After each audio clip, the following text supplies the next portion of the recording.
2015 was the most dangerous year for Muslims in America, setting records for hate crimes against them. There have been dozens of attacks on mosques, including firebombings and physical assaults like stabbings, shootings, and beatings against Muslims grew to the highest numbers ever recorded. Already wrapping up as a deadly year, the last few months of 2015 saw hate crimes against Muslim Americans dramatically increase. Members of the community are saying the climate of hate is worse now than after 9/11. To take a look at Islamophobia in America and its roots in empire, I talked to Dr. Deepa Kumar, author of Islamophobia and the Politics of Empire and professor of media studies at Rutgers University. I think that if you look at the year 2015, it has been a horrible year for Muslims, not just in the United States, but around the world. Because if you see the two events that bookend 2015, it is the Charlie Hebdo attacks, the horrific Charlie Hebdo attacks in France, and the Paris attacks later on towards the end of the year, and then San Bernardino.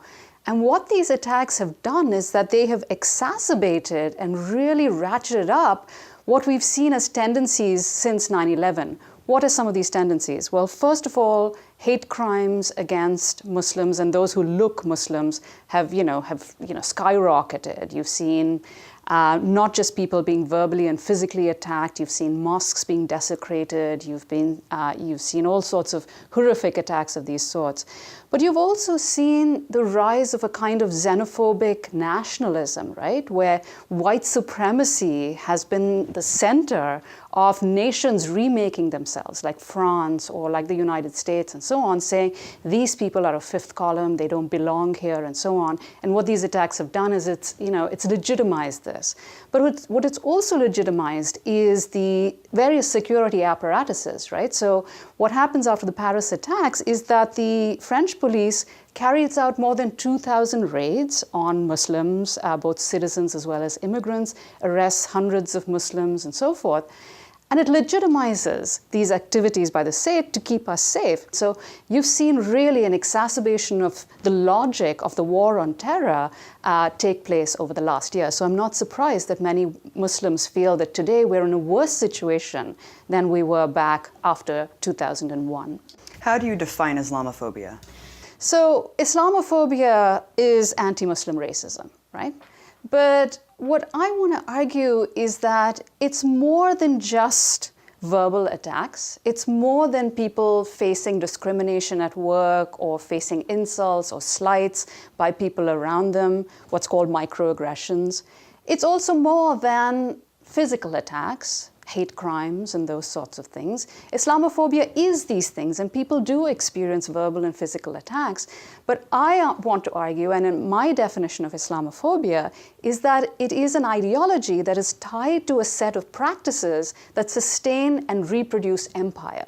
I think it's very important to actually look at the structures of empire, because it's only when we do that that we get to the roots of what causes Islamophobia, why is it produced, who benefits from it, why does it proliferate in the way that it has over the last 15 some years. And this is not some sort of academic exercise. I am an academic, but this is not just some abstract exercise. I think it's important to get to the roots in order to more effectively fight this form of racism.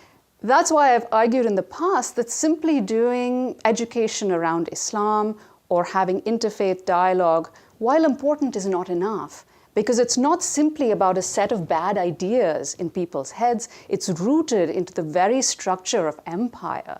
And that's where we need to target our attention and our energy and our activism. And one of the objections we hear consistently, particularly from right-wingers, is that Islamophobia does not and cannot exist because Islam's not a race. Your response? Well, they are right. That is to say, they're right in one part of it, is that Islam is not a race. Muslims are not a race. This doesn't mean that they don't face racism, right? So I think we've got to see that both go side by side. Muslims are not a race, but the racism that Muslims face are very real. There's been a systematic process since 9/11 to keep fear of Muslims and fear of terrorism alive in the American imagination. You talked about a Sikh man who was attacked last year. I think that's a really big clue as to how racism against Muslims actually works, or those who are perceived to be Muslims actually works, which is it's a form of cultural racism, right? That is based on turbans, people wearing turbans, or people wearing hijabs or other form of Islamic or religious clothing. There is an assumption that is made that these people all have a certain behavior that is constant. There is something about their nature that's constant, because when they practice Islam, they are programmed to be violent. They are programmed to be misogynistic. If you're a woman, you're programmed to be subservient. You're programmed to be a terrorist, and so on and so forth. And so there's this very systematic way in which an entire group of people are turned into a race, right, through this category of Islam, in the same way that Jews are turned into a race through the practice of Judaism and so on. And then the entire group gets targeted in these ways. Races don't exist naturally. They are produced, and they're typically produced by the elite in order to serve certain interests and to serve certain agendas. I think it's really important always to look at what historical conditions, what is going on in the political economy that leads to the production of races and that leads to this process of racialization. Because when we get to that, we get to the heart of why racism exists and how we can fight against it. I want to address another talking point that I hear used pretty often by people like Bill Maher, Sam Harris. 17% of Muslims in France support ISIS, things like this. What's your response to these kind of sweeping statements? Because people will constantly use them and say, look, we can't be Islamophobic because we're just criticizing the religion. And look, we're just looking at the data. Islam is practiced by 1.5 billion people around the world. It looks different in different countries, and there are just as many political views that people in Muslim-majority countries hold as there are in the West. So they're just as different a group and non-homogeneous a group as those in the West. What people like Bill Maher and people like Sam Harris do is they collapse all of those differences and they find data that suits their homogenizing mission in order to paint everybody with the same brushstroke. So one myth that gets peddled again and again is that Muslim women are just so horribly oppressed all over the world.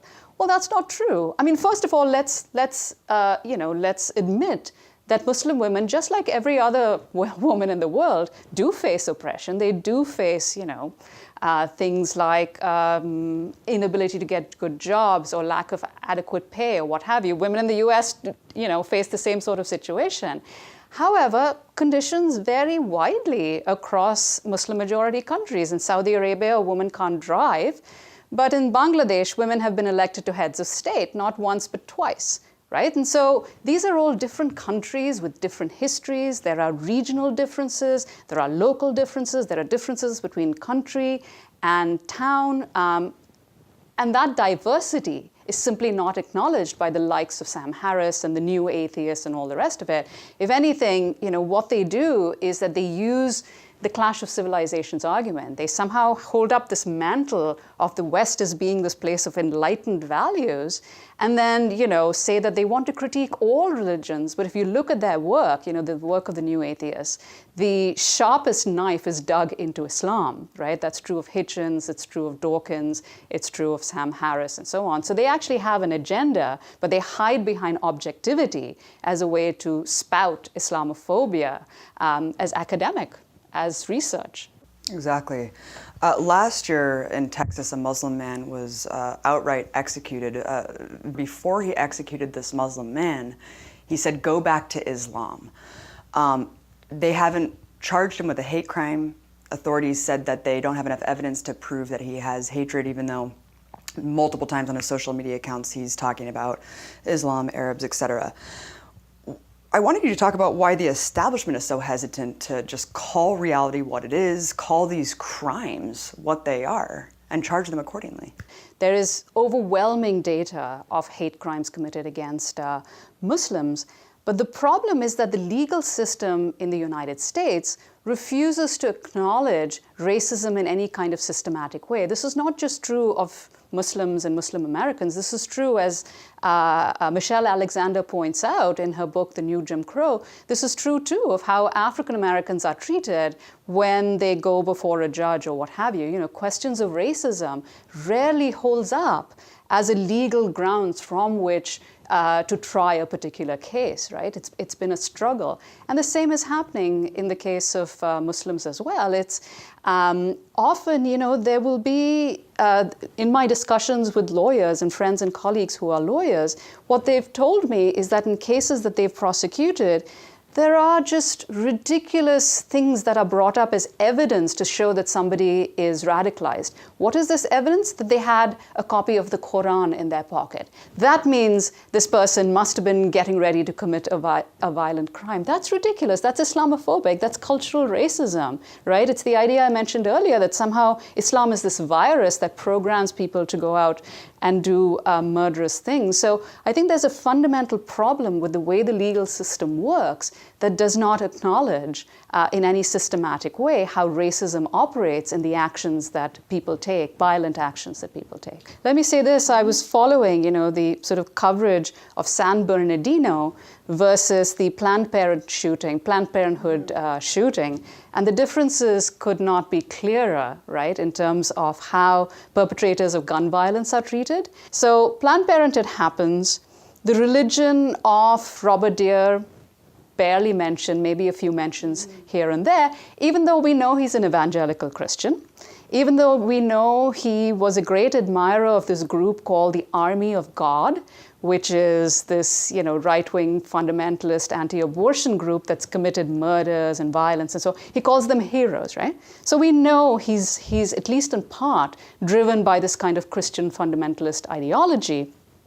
But that doesn't become part of the story, because the reason Robert Deere did this is because there's something wrong with him. There's something in his head that's wrong, you know, because we won't associate his actions with the actions of white Christians overall. We won't call on white Christians to apologize for the actions of Robert Deere.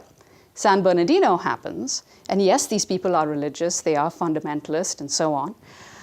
Now, however, even President Obama says, well, there is an extremist ideology that is spreading through Muslim communities and all Muslims have to take responsibility for it. Why? Why are Muslims any more responsible for the actions of the San Bernardino shooters than Christians for Robert Deere? You see the double standards, right? And so straight away, of course, the story is entirely about Islam. It's about the virus of Islam. It's about how Islam makes people do all sorts of violent things. And the war on terror becomes the way in which the story is spun. So, you know, one cheeky way of looking at this is to say they actually carried out what is a tradition that's as American as apple pie, which is shootings. You know, that really is so endemic to American society in a way that it's not to other societies. And we might see this as a sign of their integration, right? But in fact, of course, othering has become so much a part of media coverage, so much a common sense ideology that immediately there are frameworks that come into being that present their violence as somehow being tied to terrorism, as tied to Islam. Whereas our violence, right, people like Robert Deere and so on, those are just isolated individuals. The clash of civilizations, of course, is the ideology that Islam is destined to clash with the West, that our cultures are just intrinsically separate, and they can't ever coexist. But it seems like time and again this theme is one on part manufactured by the empire in terms of either destabilizing Middle Eastern countries that suppress progressive reform and also just exacerbate radical Islam. I wanted you to just mention this mantra and also the actual reality of empire and how it's perpetuated it. In particular, Bernard Lewis would write an essay titled The Roots of Muslim Rage, in which he argues that politics has nothing to do with why people in the Middle East may be angry with the United States or may have grievances with Europe, Western Europe. Colonialism has nothing to do with it. The formation of Israel has nothing to do with it. He says that there is an irrational rage that has spanned 14 centuries, which characterizes this inevitable clash. First of all, that's not true. It is not at all the case that the East and West have always clashed. There have been various periods of cooperation right through history, which I don't have the time to get into, but it's in my book. But it becomes a convenient way in which to define the politics in the post-Cold War era. Right? So one enemy is gone that justifies US imperialism and US reach all over the world. What is it going to be substituted by? And Samuel Huntington, actually, the political scientist, would pick up this term, clash of civilizations, and his theory of what politics would be characterized by in the post-Cold War world is the following. Conflict is not going to be political, conflict is going to be cultural. Right? And Mahmoud Mamdani, who's written this book called Good Muslim, Bad Muslim, says that what that does is it very conveniently displaces all the political stuff onto the cultural terrain. And now we don't have to talk about occupation. We don't have to talk about war. We don't have to talk about drone strikes, which is what we see in the era of the war on terror. We'll just call it a clash of cultures. You know, these people, they like to wear hijabs. That's why we don't, get along with them and so on. Never mind that every democratic movement that's existed in the Middle East has been squashed by the US government in order to keep oil flowing, in order to keep alive the dictators who are the allies of the US, and so forth. All of those political grievances get sidelined, and instead culture becomes the focus. And I think that's an extremely problematic way to look at what is fundamentally a political issue. So what are the roots of Islamophobia, and how is it related to empire maintaining itself? So all empires, at least most empires, rely on some form of othering in order to justify wars, in order to justify taxation, in order to justify conscription, and so on and so forth. I mean, this is not just true of American imperialism, and I will talk about American imperialism, but I want to actually start all the way with antiquity, with the Roman Empire, right? Rome was this massive empire that stretched from England, Hadrian's Wall in England, all the way to the Euphrates, covering parts of North Africa and the Middle East and so forth.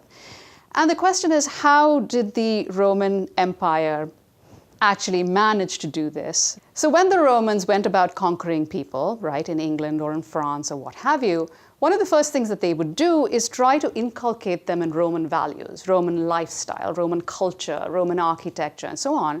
And when the people accepted these cultural values of Rome, they became Romans, right?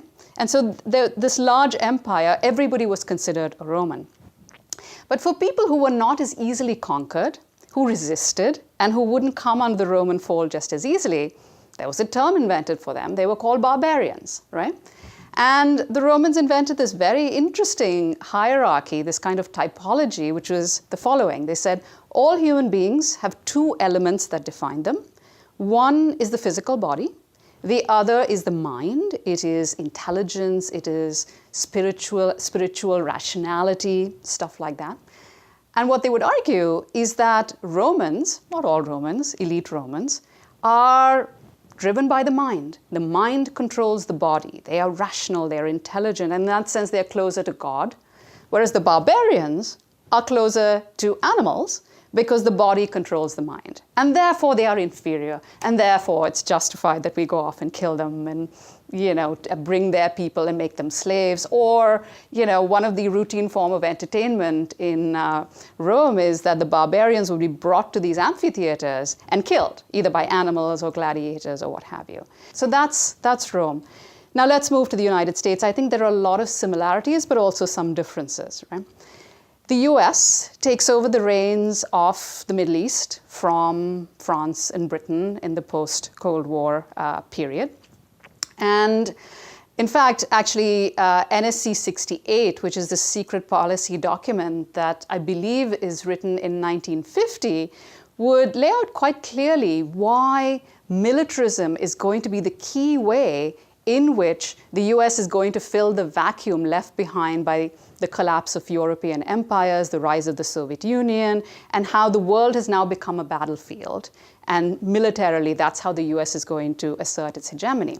In the Middle East, it has many geostrategic interests, rivalry with the Soviet Union, but oil certainly is a part of the story.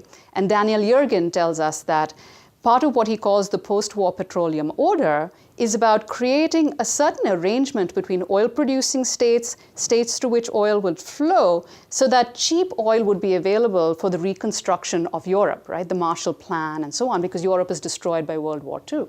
So anyone who disrupted this post-war petroleum order was necessarily an enemy. They were either hand in glove with the Soviet Union, or they were just barbaric, people who lived in the deserts and so on, who needed to be taken out. And so that's the mythology. They learn the Orientalist language from Europe and start to apply it to people of Middle Eastern origin as a way to establish control over the flow of oil. So these ideas don't just exist in ether, in Hollywood films or in novels and so on for no reason. They are systematically reproduced in the academy, they are reproduced in think tanks, they are used by political figures, they are reproduced in the media and so on as a way to justify US policy. And of course, at first it's about demonizing the Arab, but then the demonization of the Arab turns into the demonization of the Muslim. Of course, today we don't throw Muslims and Arabs to the lions. We don't have those sorts of practices, but we do target Arabs and Muslims and South Asians through the national security state, right? Through imprisonment, through indefinite detention, through racial profiling, through surveillance of mosques, of community centers, of college groups, and so on and so forth. So there is very much within the system an attempt both to racialize people within empire as well as to racialize people outside empire. Now, I've spoken to the similarities, right? But I do want to make a point of what the differences are. So the key difference really is that racism as a systematic ideology and a set of practices actually is modern in origin. That is, it comes into being only with the birth of capitalism. And so there are some very important ways in which othering under Rome or othering by various feudal monarchs in the Middle Ages and so on is different from the kind of racism that we see today. Anti-Muslim racism is much more systematic in the era of capitalism and imperialism in the way that it wasn't earlier.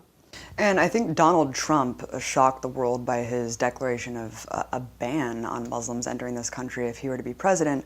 This could just be hyperbolic, but at the same time, his new campaign ad is actually doubling down on this and making it one of the main pillars of his whole campaign. It's just shocking.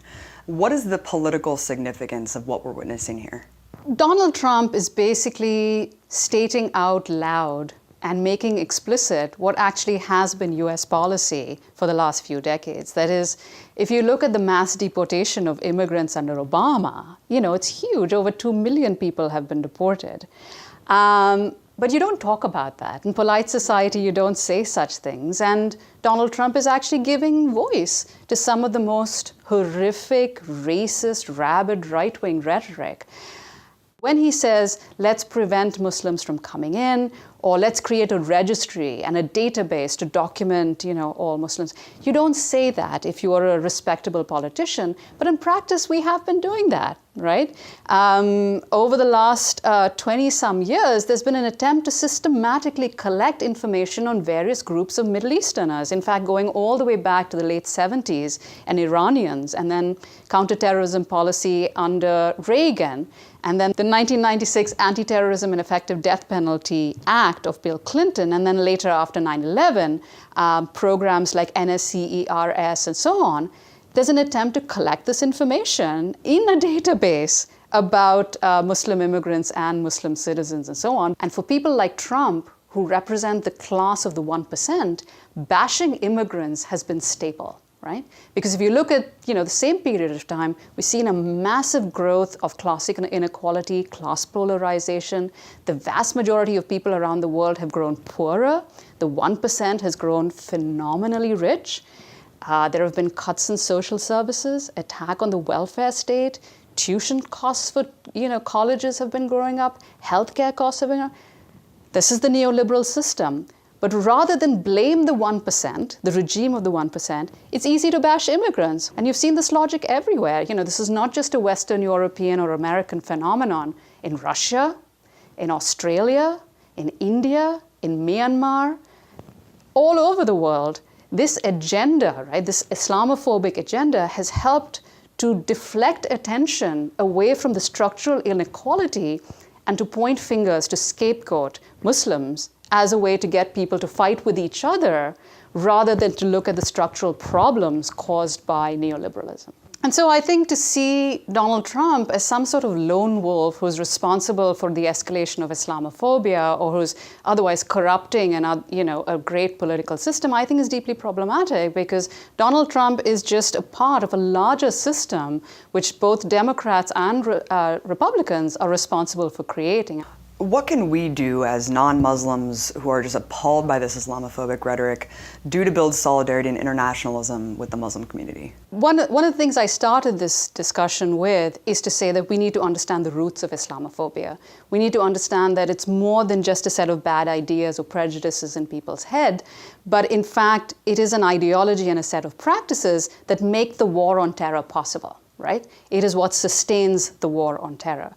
And so the first thing we have to do is to recognize that simply combating these bad ideas is not enough, although that's important. I think if we don't get to the root of what causes Islamophobia, which is empire, which is the national security state, which is the neoliberal order in which we live in, and the class power that sustains all of this, if we don't target that, and if we don't target and dismantle imperialism and capitalism, then we're not going to do away with Islamophobia. As we hold counter demonstrations when the far right, for instance, is attacking a Muslim mosque or a Muslim community center, at the same time as we write articles, at the same time as we do education, if we don't have a long-term strategy that is targeted at opposing these structures of empire and neoliberalism, then we wind up doing things in the short term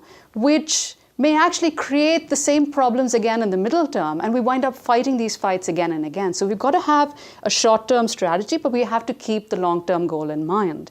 And we need to come together across national lines and build a global movement that can take on the regime of the 1% and actually one that prioritizes the interests of the 99%.